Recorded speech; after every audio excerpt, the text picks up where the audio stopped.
If you guys want to say something, continue to ask questions. I'm going to be asking you lots of questions. Use the chat. That's huge. We are recording this for people in the future. And that's the easiest way to score a goal in lacrosse. Excited to talk today about team defense. Obviously, defensive guy. We're going to start by talking about one of the things that I believe is the most important part of team defense, and that's trust. But I also want to talk about other things that make a great defense.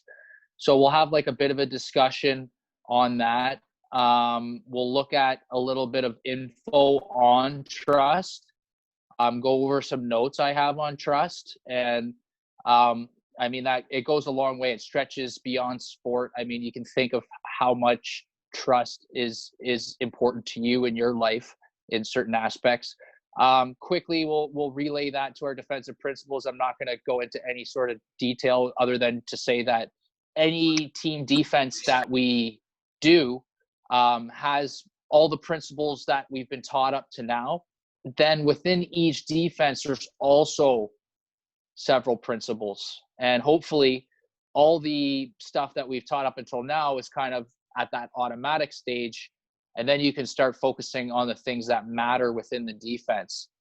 So we'll discuss principles in detail, game awareness, team toughness as being a part of our defense, but what happens when the team defense gets broken down. We'll talk about the wall a little bit more detail this week than we have in our past sessions on defense. Fighting over seals, which is a general principle that I don't think we've talked a lot about. What do we do when there's people behind the net and certain other situations, but all within the framework of team defense. So we'll get to kind of where we were with our defensive drills, which is I believe we've built ourselves up to 2-on-2. And from 2-on-2, you eventually build to 5-on-5. So in your drill packages, you go to 3-on-3, 4-on-4, 5-on-5. And actually in one instance, I go from 2 versus 2 to 4 versus 4 to 3 versus 3. So there's some interchange there, and not necessarily in a linear path all the time. But you do those drills, the 2v2 through 5v5, in light of whatever defense you're running, because in the two-man game, if in a pressure defense, your high guy is pressuring the ball carrier and fighting through picks, and 2v2 in a helping man-to-man defense is obviously different. So you're staying back a little bit more, you're jump switching, you're switching on everything, and if you get picked, you're automatically switching. So it wouldn't make sense for me to do 2v2 with my defense, doing it switch on everything, when we're playing a pressure defense where we don't switch on everything. So within the building up the defense from 1v1, which is where we started, actually 1 versus yourself, which is your footwork and your stick up and just your good habits and stuff. But then now 2v2 through to 5v5. So once we get there, then we'll put that in the framework of the different team defensive systems, starting with the most basic, which is a house. We'll just kind of tease out some principles from that. And then we'll talk about a box and one, which is more or less a pressure house, if you will. And then all the way to a helping man, which is kind of the end goal, I'm going to say, for minor lacrosse players, is to fully comprehend and grasp and have mastered all the concepts within a helping man-to-man. And I mean, a house defense is where you would start with 5 and 6-year-olds, let's say. And they might progress. I mean, I was with Team Ontario Pee Wee at Nationals last year. And, even I actually saw tyke teams, high level A, we don't call it tyke anymore, but 8U, 8 and under groups playing like a pressure box +1 at A level in Ontario. And it was like vicious. It was pretty cool to watch kids that young doing that. But zone defenses, and both of those are zones, are you get caught flat-footed a lot of times. You don't get good jumps on loose balls, so you can get a lot of multiple possessions against you. And eventually, I mean, you want to be able to move around and talk more, and you're not forced to do that as much sometimes in a zone. So that's why we try to get to this helping man-to-man, where there's a lot more switching and helping and sagging and positioning on ball and off ball, which we'll talk about more today. So first on the discussion point, so I'm going to just start with trust. So what does trust mean to you? This can extend beyond sport. I got the chat open here too if you don't want to speak up, but unmute yourself, speak up if you want. And what is trust? It's like when you believe in something or someone. That's amazing. Thank you. It's also when you know the person so well that you almost know that they're going to do something and how well they're going to do it. Okay. Anybody else? You know they're going to be there. Okay. No, they are going to be there. Yep, absolutely. Have like a connection. Nice. I like it. That's big for me. What else? James says someone you can depend on.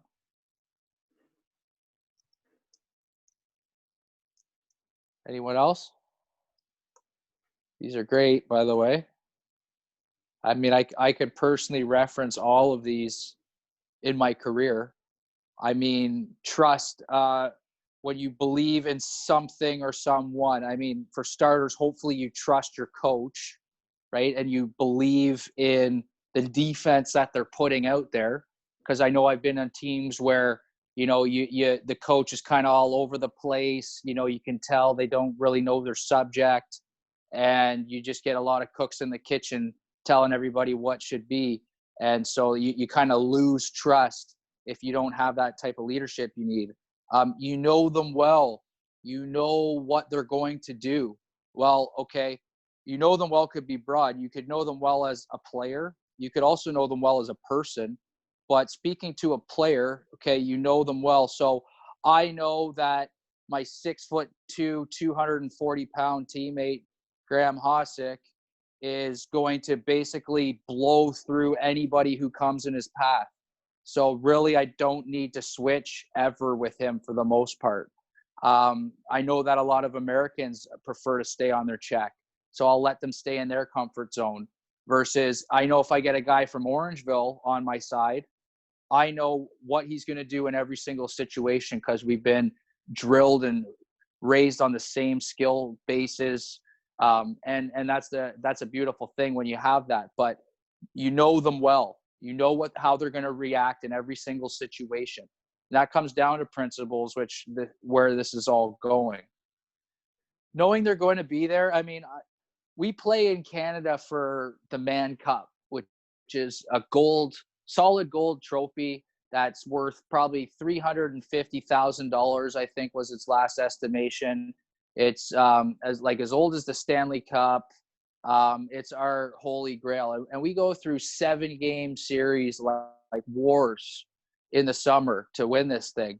And to me, when you say knowing they're going to be there, to me that speaks to if I go and and I've got my back against the wall and I got 2 guys who are up in my grill, that I know that you're going to be there for me in that situation. So I'm not, out caught on a limb all on an island by myself and getting bullied or beat up by somebody. And I'm not promoting that per se, but as you get to the higher level, it becomes more of a war of attrition, or, you're allowed to cross check. Let's face it. It's a physical game. There's It's a body, they bump hips is what it translates to. It's a lot of bumping and pushing and shoving going on. But and things get heated at times. But as a defender or as a team, we're always preaching team tough. Nobody goes in alone. We always have even numbers if there's an altercation. We never let our guys get outnumbered. And so that to me is trust in knowing my teammate is going to be there for me when all the chips are on the table. Okay. And that's more likely to happen if you have a connection, like a personal connection. So great call, Noah. And you build trust off the floor. I'm going to pull some notes here from my coach portfolio. And this stuff comes from team building. This is the team building section. But it's also crucial on defense. Defense is like the heart and soul of your team, right? Like your offensive guys, notoriously, the goal scorers and that, like, tend to have egos. I'm not saying everybody, but they got a lot of pressure on them. They need to score, when the game's on the line. They need to score early and often. And if not, everybody's looking at them. And so, the defense, you're the energy guys. You're the tone setters. You need to, like, the offense needs to be able to count on you when things aren't going right up there. And so I'm just, in saying all this, offense needs to depend on the defense and vice versa. And obviously we would be playing both ways, but like at the end of the day, the more time you spend together as a team, and obviously that's one of the pillars of our program. And I wish actually I should probably come up with a strategy for you guys to be hanging out on your own outside of this formal session would be a great thing. You guys to get WhatsApps and, whatever it is that you use to stay in touch. And, you guys could be showing each other what you're doing. Like you're showing me, but, and eventually we're going to get to leadership here. And that comes on people who lead by example and who can just, bring people together. Those are gel guys. And those are the type of character individuals you find on D. I mean, for me, I got cut 6 times before I made pro. I got cut twice in junior. I'm undersized as a D guy. There's plenty of guys that are bigger, stronger, faster. But I'm there for 3 reasons, basically. One is lacrosse IQ. And the fact that I'm able to teach you this and you guys, I hope, feel like you're learning this. And if you're not, I encourage you to speak up and we'll find a way for this to get through. But like lacrosse IQ and playing smart, that's an Orangeville thing. We take guys off the street who are 5'6", 160 pounds soaking wet, like Bruce Codd, the OLA technical director, or Phil Sanderson, a perennial all-star. These guys are just the most technically sound defenders you'll ever see. And they're the smallest guy on the floor. And it's so amazing to watch. But what I'm really talking about here, though, is those type of character guys. And they go out of their way to create connections with other people, those people, good teammates. Don't wait for the other person. You initiate the conversation. You should have a connection with every one of your teammates every time you go to the arena, whether it's a pound with your fist, just saying hi. And sometimes, you know what? There are people that you wouldn't normally get along with or hang out with, and that's okay. But you still have some little thing that you find in common that you relate about. And that's how trust is built. And that's how you develop teammates you can depend on, and you start buying into something bigger than yourself, which is the team and the defense that you're playing, in our case here today. All right? So here's an infographic. The way I look at it is from the top down, it starts with being sincere.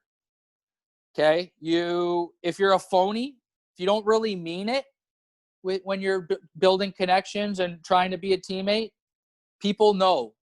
Your body language says 85% of what you're saying. So If you're not sincere, don't even bother.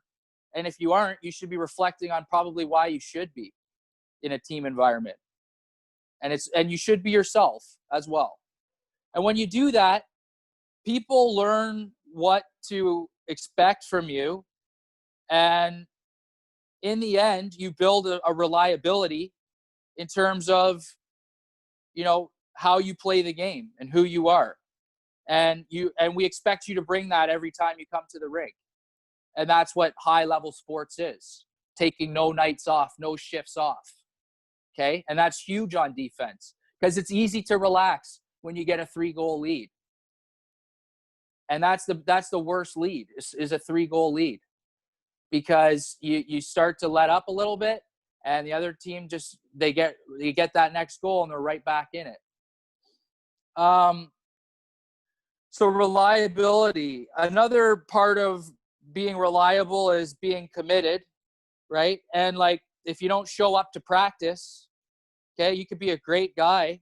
I know. And, when you're on the floor in a game, you're pretty good too, but frig, I can't develop any chemistry with you. I don't know what you're going to do in these two situations I've been wondering about, because you're not around to talk about it. You're showing up 10 minutes before the game.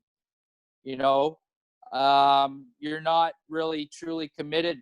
And when you see people like that, it breeds mistrust, especially when you are committed.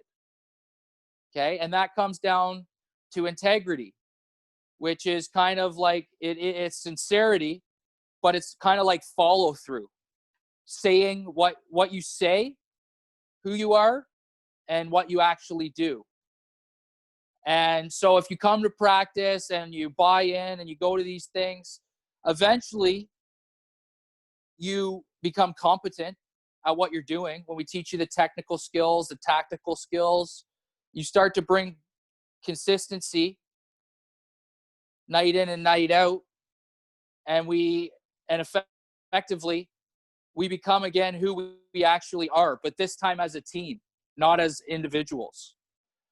So to me, that's the circle of trust in a nutshell. I just want to glance at some further notes I have here on trust, because you see it all the time in coaching books and any teams that have been successful with dynasties, like, I don't know, the Chicago Bulls, the Lakers. This is the stuff they talk about. Trust is the most fundamental element of a winning team. I don't know, that could have been Pat Riley, one of these guys. The lubrication that makes it possible for an organization to work. Okay, dysfunctional organizations do not have trust. Okay, and you need an atmosphere of trust and respect to make any progress. And trust is the emotional glue that binds people together. And the winning teams I've been on, top through bottom, everybody's pulling together. Nobody's talking shit about each other. If somebody gets picked on the floor, it doesn't matter. It's the next closest guy who jumps in for them, even if they had a verbal disagreement off the floor a week or two before. Sometimes even in practice, guys will get into it. But doesn't mean that they don't trust each other.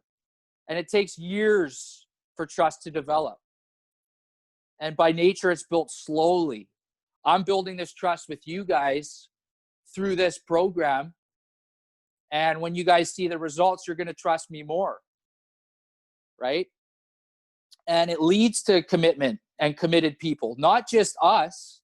If we start doing things well as players, as leaders in New Brunswick lacrosse, then it makes people want to be a part of what we do. It makes other athletes want to join lacrosse because, New Brunswick just won a medal at the Canada Games. It makes volunteers want to fill roles to fill your water bottles and be your equipment manager and tape your ankles and do all the little things that make it that add up to a successful team. And that leads to a predictability that the things that you need are going to be there for you to be consistent. And I mean, that starts from the top down. I mean, if your coach is coming and going, then it becomes okay for you to come and go. If your coach is yelling and screaming, then it's okay for you to yell and scream because you believe in you believe in your coach. So if he's doing it, it must be okay. But it's not, so you're not going to see me doing that. So it's also standing by your performers when they're not doing well. Standing by your teammates when they're not doing well. Okay? Not trying to tell them how to do their job. You think they don't know they made the mistake already? You don't need to tell them. Let the coach coach. Trust that your coach is going to tell them what you're thinking. Because if not in front of everybody else, they'll probably pull them aside and say the same thing. So you just worry about your job. And that's part of that is being vulnerable. Putting yourself out there and doing your best. And sometimes you're going to fail. But so is everybody else. And it's about how we pick each other up, not put each other down. And be mature. So those are some notes that I'm seeing there on trust. And, you know, it's something that's an overarching principle. It falls into being a good teammate. It definitely falls into our defensive principles that we've beat to death here. And so principles in themselves. So as I've said before, simple fundamental rules that are clear.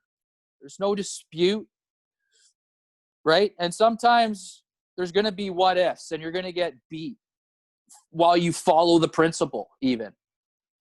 And you iron those things out over time.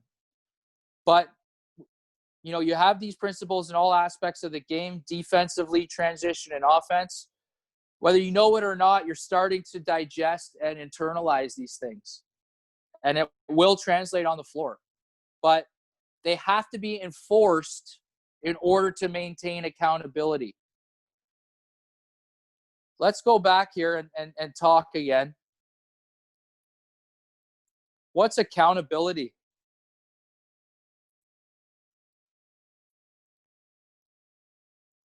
When you you can count on someone.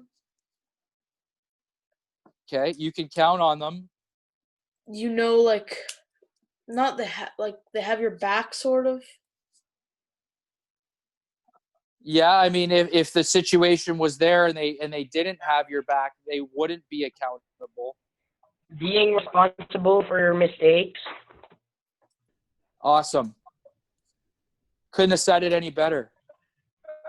Honestly, as a coach, somebody who owns their mistake says more to me about them, way more than the person who always has an excuse. It tells me that you're accountable. You know what I hate is this. Yeah, but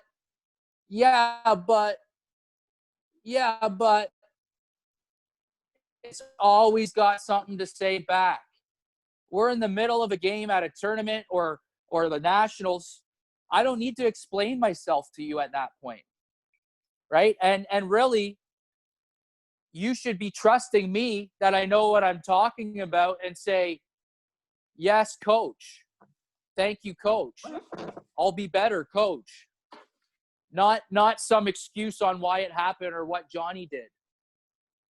Right? And so the problem is, like, you go over your principles and the biggest thing is when you keep making the same mistakes.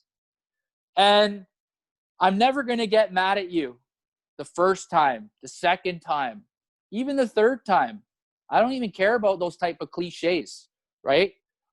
I'm working with you man to man, and if I notice you don't get it, let's say through this online visual, well, maybe you need to get it on the floor and walk through it in person. Or maybe I need to send you an article about it, and something that you read will create a picture in your mind that makes things more clear, right? But again, just don't make don't make excuses in any sport in life. Just own it, and you'll be so much stronger for it. And that's what accountability is all about. So, I mean, we can pretty much end that discussion right there. So, okay, counting on them. I would more so say, or not, or in the vein of, you're not being accountable if I can't count on you to do your job, right? So that's where I say you're not being accountable. And as a coach, well, my ultimate carrot that I dangle is playing time, right? Because everybody wants to be on the power play. Everybody wants to be on the short man. Most people, the loose ball team, when we need a loose ball in the clutch, right? But I give out what's called earned and deserved playing time. That's big picture stuff. I'm always watching, right? And if in practice I'm I'm saying principles and walk you through it, you're talking to somebody in the corner not paying attention, and I see that. And then when you go out and you do the same mistake again, it pisses me off even more. And then when it translates to the game, and I look at you and you look at me like I'm crazy for calling you out, that's when we really have problems. And I start to shorten the bench and teach you life lessons through playing time. And teach everybody else a lesson too. And at the end of the day, you got to put your ego aside and be willing to take constructive feedback. And that's within the vein of principles. It's not like the worst is when the coach doesn't iron out the principles and you don't know what they are. And they're just getting mad at you when something happens bad on the floor, but never telling you why, never telling you what the correction is. That you're not going to get that with us here. You're going to know exactly what it is. And if you're incapable of doing it, well, you're going to have to practice it on your own time, maybe, because over the course of our team's development, if you don't spend the extra time to figure it out, well, somebody else is going to be filling that spot. So, anyways, I told you about building things up from 2 to 5. But before I do that, within this 2v2, what are some of the things that are like defensive intangibles? And I want to say, even from a team defense, you could even think like if it was 5-on-5D, like what makes a good team defense? Talking, communicating. Okay, perfect. Trust and accountability. Yeah, we nailed those ones. Of course. Positioning. Okay, yeah. So that's all 5 guys. Now we're talking, not just on ball or off ball 1v1. Okay. What else? Stay on your man. Okay. Oh, so they keep things in front of them. Like Yeah. stay on their man, of course. Okay, stay on your check is the proper way to say it, but keep things in front of them. What makes a guy successful? Like, how do you get a reputation as a defense? Like a defense that nobody wants to play against. You get consistency, I guess, in beating Sure. people and outplaying them. Yeah, okay. Consistency, outplaying them. I'm going to just say proactive is a good way of probably saying that. Being a Not afraid leader. to play with your body. Okay, leadership. I like that. What was that other one? Body what? Using your body and not being afraid not to. Okay, so you're saying like be physical? Yeah. Okay, be physical. I like it. Anything else? Somebody just said in the chat to sacrifice yourself for the Oh, team. thanks. Yes. Sorry, I don't have my chat on. Thanks for that. Sacrificing yourself. Wow. That's kind of has to do with being physical, but can't speak enough about that. Like we celebrate, blocked shots like crazy. Like it's just such a team booster when you do that. Or when you go in for a loose ball in the corner after, or in front of the net when there's a scramble and you're about to get two-handed across the wrist and you go in two-hand tough and scoop that ball. That stuff's contagious, man. And when a guy bails out on that and goes in with one hand, that's a license for other people to do it now. So people who lead by example in that way and sacrificing their body, it's crazy. The toughest thing I ever saw in lacrosse, I'm going to tell you this right now, Team Canada versus Team USA. Paul Rabel's playing for Team USA. It's actually a pretty tight game, tighter than we would have thought. I think it was maybe a 1 or 2 goal game at this point. This was in the Czech Republic, 2011. And Rory Smith, my teammate from Orlando the previous year, is playing for Team Canada. He was at the time the heavyweight champion. He's got 2 brothers in the NHL, Riley Smith and Brendan Smith. And anyways, he grew up protecting those guys, but he's the epitome of somebody who would sacrifice their body for the team and be accountable and, stand up for his teammates and be consistent. But he was late firing out to switch in the pick and roll. And Paul Rabel has time and space, and you guys know what to do with time and space. You're going into your crow hop, right? So Paul Rabel's going into a crow hop, and I swear to God, I've never seen this in my whole career in lacrosse. And Rory Smith reads the underhand because he knows that Rabel likes to drop his stick. And he goes in for the hockey-style slide and 2-pad stack on a Paul Rabel 110-mile-an-hour underhand shot for the colors, right? That is sacrificing the body. That's leadership. Imagine how fired up his teammates were from seeing that, right? Did they win? So now we're starting. Yes, Canada has never lost at box lacrosse. We're one back in field lacrosse. We lost a heartbreaker in Israel 2 years ago. I don't know if you saw that pretty controversial game, but anyways, but yeah, these are the things that make up elite team defenses, right? And as we know, defense wins championships, right? And they're the engine of the team. They set the pace of the game with their energy, and you got to bring that night in and night out. You got to talk, okay? You got to have trust. You got to know that if you do your job, that your teammate's going to do theirs. So I think we've done a pretty good job of digging out some of those intangibles. And so when you get into drills like this is where you can demonstrate that stuff. This is where you can, I know for me as a veteran in training camps with any new team, because I've been a suitcase my whole career, I come in and I'm loud and I'm talking about everything and anything, and you hear me.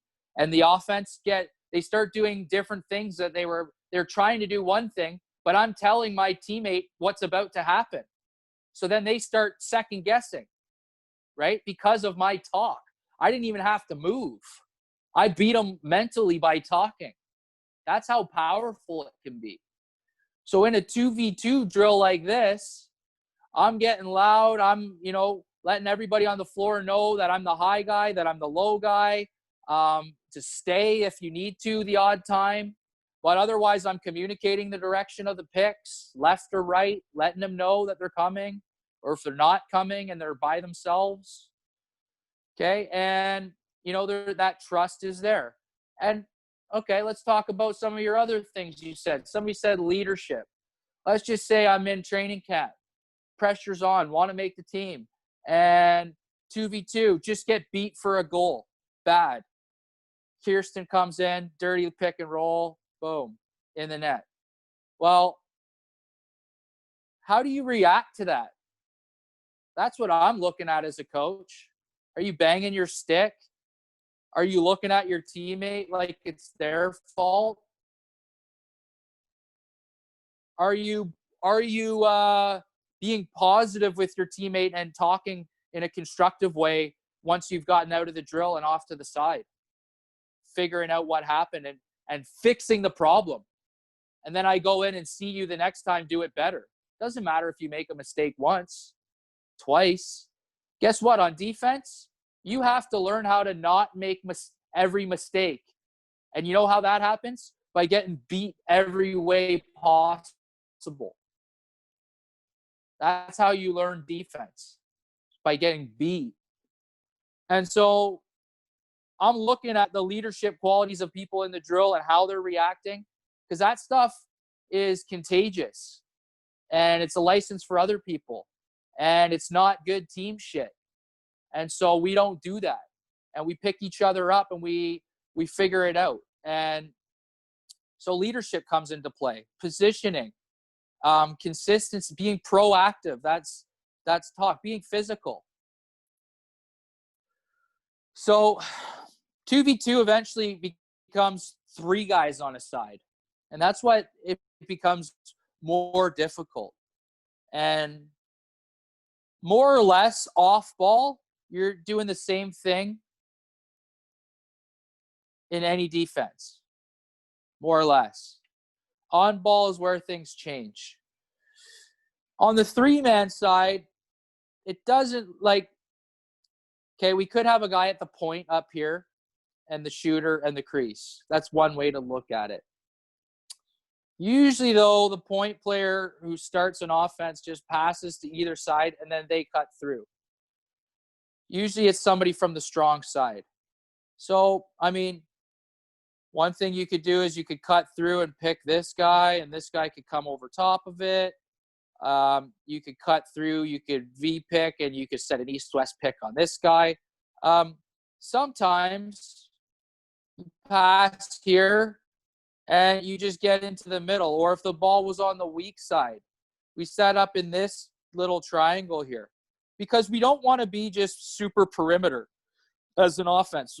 Games are won and lost in the middle. You have to get to the middle. So a lot of stuff is happening. Interchange is happening in the middle. And that's why the middle guy in any defense is the most important and the hardest position to play. Next hardest is probably the high guy. Equally as hard, maybe arguably. The low guy kind of has the easiest job, but you have to be tough. You have to stand in the shooting lane, okay, when you're low. This guy should never be able to shoot around you. It should always come in front of you, as we know, if you're in line with his stick. But the communication is you're saying, I'm low, I'm high, and I'm middle. That's what you're talking about when you're playing this defense. And as these guys move around, you don't necessarily have to follow your guy everywhere, as we know. This guy picks here, and then this guy comes down, and then this guy comes over top. Well, really, none of us have to move. We can kind of stay where we are. The one time you do have to go with your guy, if this guy goes to the net, this red guy here, you should be all over him in this situation here. Really, if he's trying to post you up, we know that we're fronting him. That's probably what's happening here. But maybe you're behind him here, and you just need to, if he cuts over top of you here and goes to the net here, you have to go with him. If you go with him and then say he goes behind the net, this guy's probably going to bump up. And so is this guy. And so you, in following him, become the low guy. This low guy probably bumps up one here, becomes the middle guy. And this guy's probably just staying high. But that was communicated. As my guy's cutting through, I'm saying, I've got low to this teammate. And so as my guy goes around the net or whatever, I'm coming in and I'm parking in here and becoming the low guy. So when this guy comes high, he knows that he's taking him, not this guy coming around. So that's kind of like some of the communication that's happening. That's on ball, of course, right there. Next is off ball.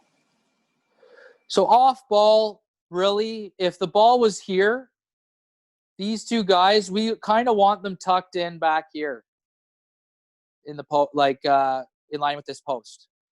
As the ball gets passed over here, these guys can come out and play them a little bit, but we still kind of want to play tight, no further out than where this guy probably is right now.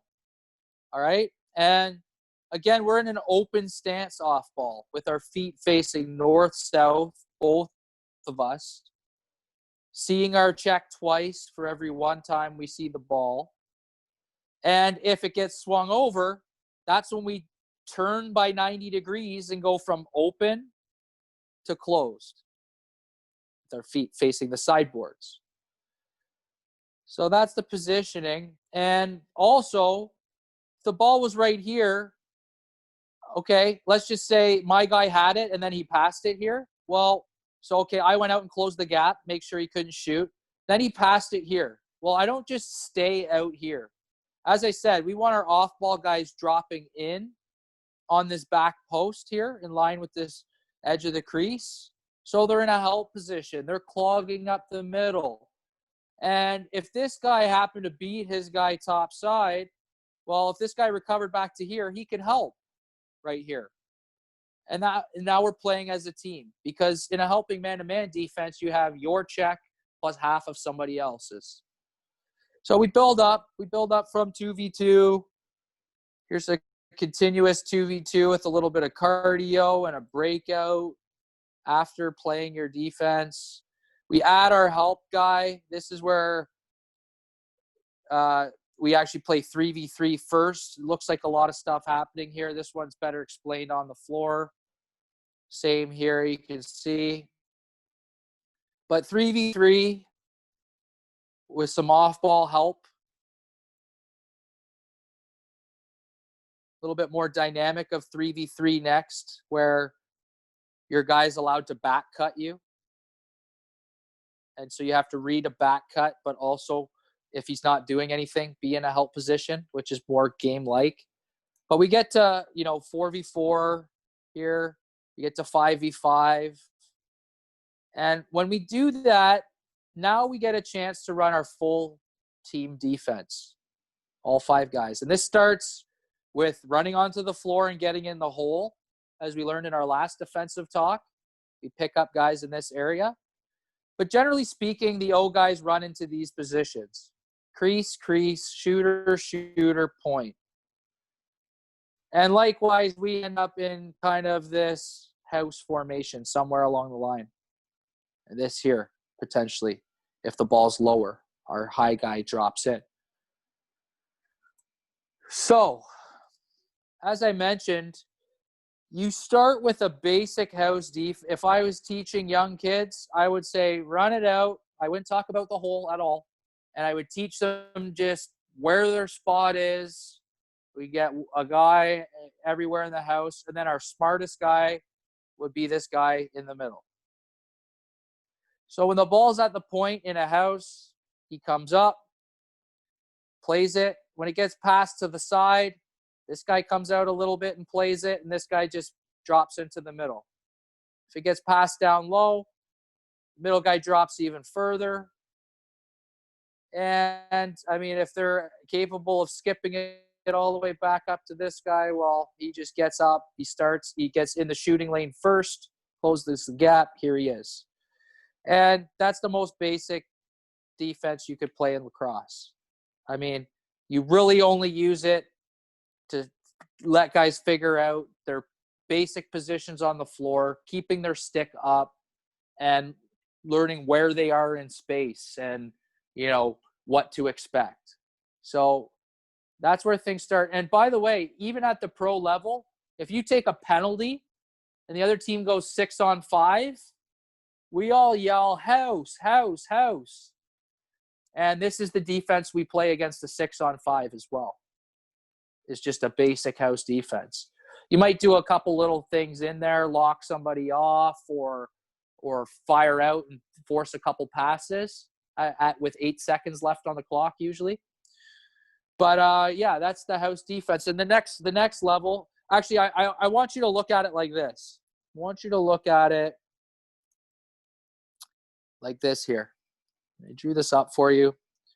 Not the greatest prime scoring area here that I drew up, but in a zone defense, really, okay, we've got a box here, right, which is taking away more or less the prime scoring area minus the very center. But really, if the ball's right here, this guy can actually be in a step. He could be in a step. When it gets passed over here, he gets out a step, he gets in a step, and we're kind of covering up the middle. If the ball even gets passed down here, this guy would come right to here, the edge of his quadrant, between the ball and his check. If his check's just standing there, I'd probably stand about right here if this guy had the ball. So you're moving in your quadrant, but you're not getting very far. If this guy cut through, if this righty cut through into this quadrant, I would come down as far as I could, probably about right here.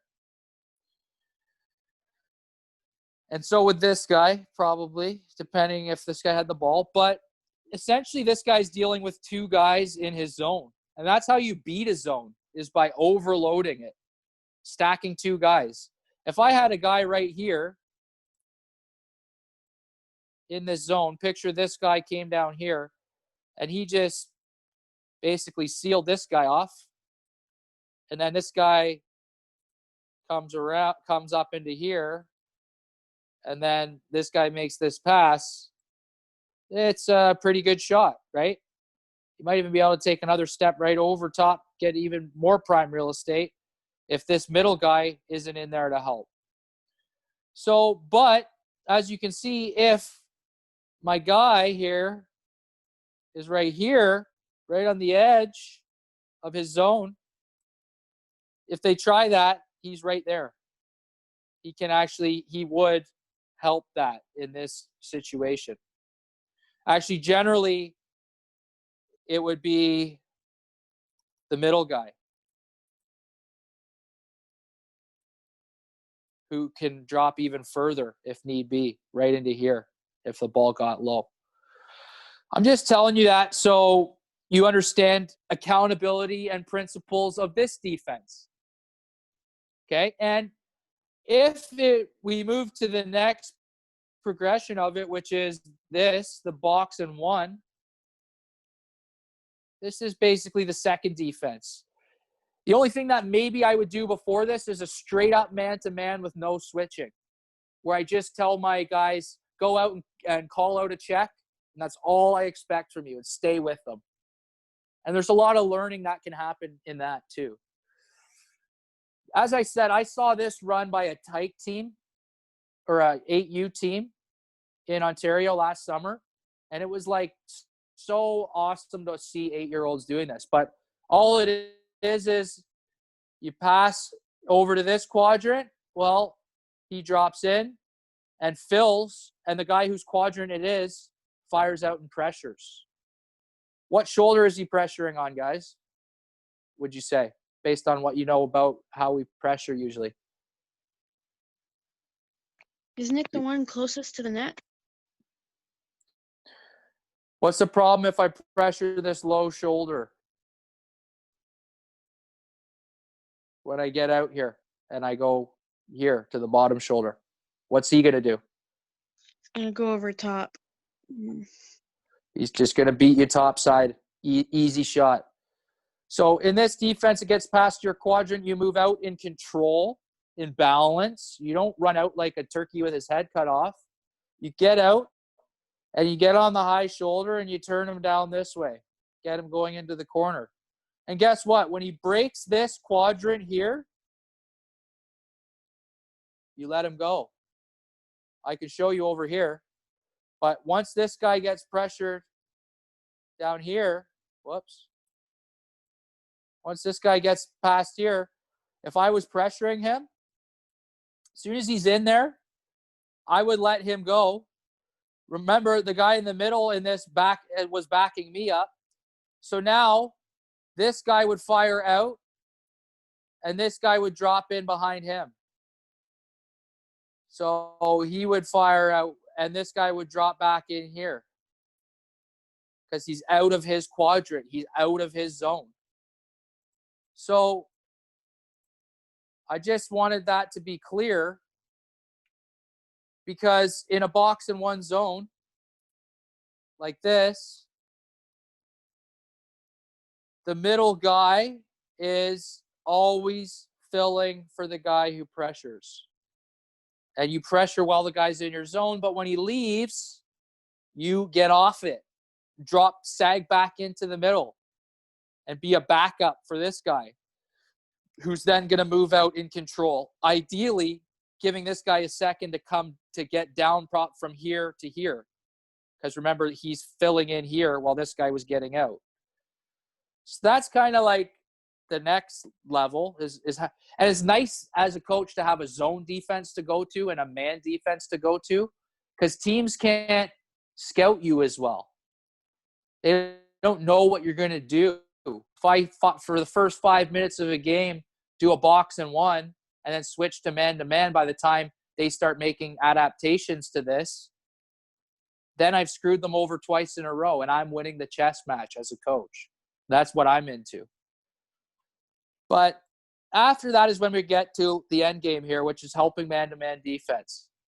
I mean, the end game for us in our Canada Games team is the pressure defense, which comes after this to me.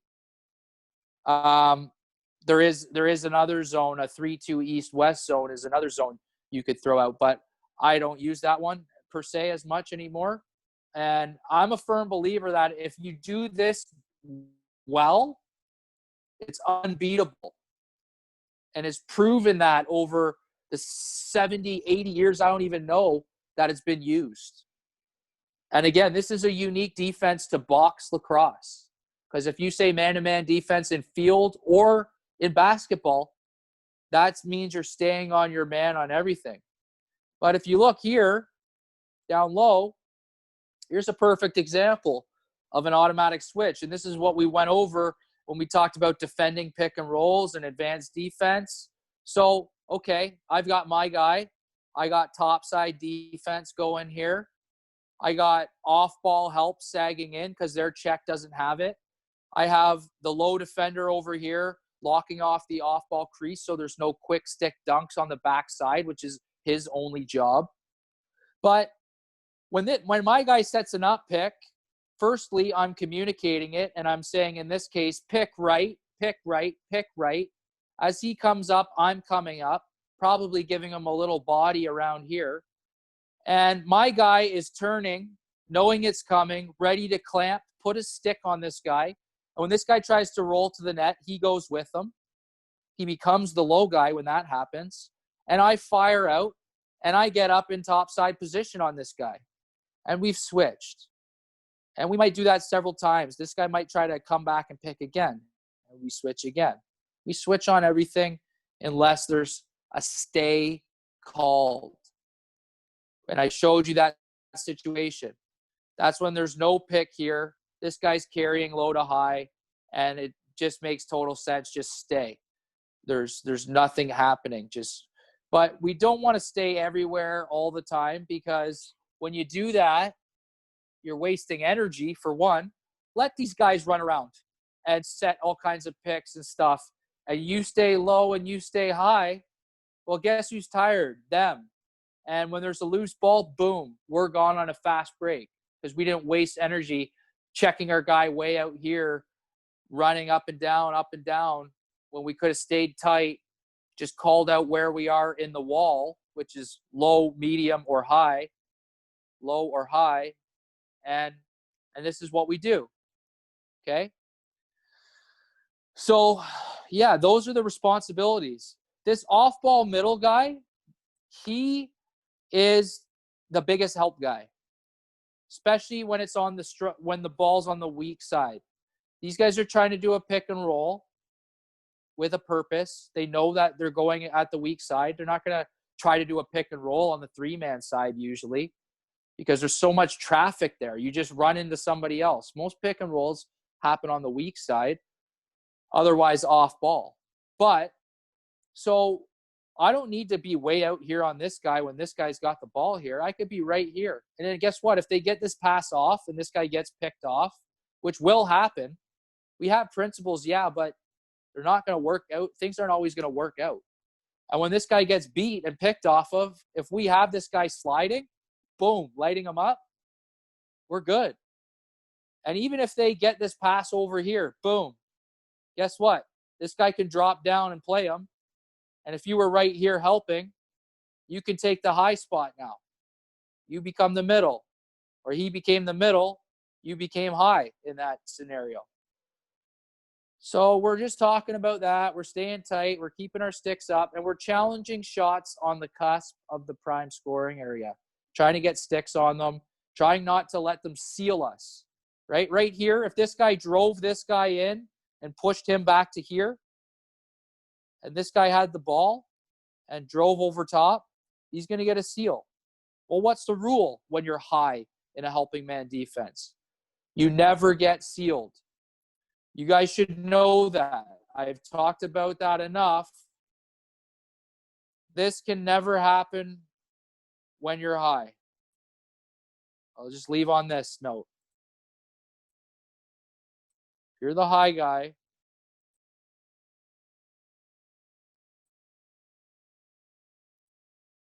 you cannot have this guy come and bomb. Because the low guy right here, well, his low guy is right here, sealing you. And your high guy is actually right here.